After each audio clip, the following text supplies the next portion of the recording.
चालली पुण्यांदा माहेरी वाटतं.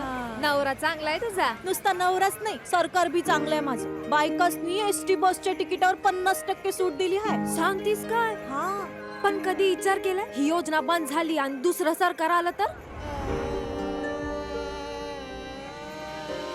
म्हणूनच माझं मत भाजप महायुतीला.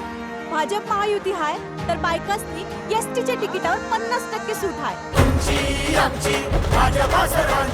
आम्ही विकास कामं केली आहेत, फक्त कोल्हापुरातील ठेकेदारांना हाताशी धरून टक्केवारी घेतली नाही, हा माझा दोष आहे असा टोला खासदार नारायण राणेंनी आमदार वैभव नाईक यांना लगावलाय. नेमकं काय म्हणाले नारायण राणे पाहूया. लोकप्रतिनिधी असून वृत्तपत्र आणि टीव्ही पाहत नाही असं मला वाटतं. आता या जिल्ह्यात ओरसला जे टेक्निकल सेंटर चाललं आहे हे कोणी आणलं? आता दोडामार्गला आयुषमधून जे आता हॉस्पिटल आणि होणार आहे कोणी आणलं? आज चौपदरी रस्ता पूर्ण करण्यासाठी प्रयत्न कोणी केले? अजून रत्नागिरी झाला नाही, आपला झाला. शैक्षणिक दर्जा कोणी वाढवला? त्यांनी काही केलं नाही ना. उदाहरण सांगतो, आज मी आलो एसटी स्टँड म्हणून काही माणसं महिला आल्या, मला म्हणतात दादा एसटी स्टँडवर मालवणच्या टॉयलेट नाहीये, किती महिने झाले बंद आहे. हे कोणाचं काम? मालवण मधलं नाट्यगृह बंद आहे, हे कोणाचं काम? काय काम केले? बंधारे बिंधारे सगळं ब्रिज मी केले, यांनी काय केलं? हा अतिशय निष्क्रिय आहे. तो जे वापरतो ना निष्ठावान. मी स्वतः पाहिलं एकनाथ शिंदेकडे, मला प्रवेश द्या, मी मला घ्यायचा नाही म्हणून तो त्याचं हे झालंय. हा निष्ठावान, रोज हजेरी लावणारा तिकडे. त्यामुळे मला काय बोलायचं नाही.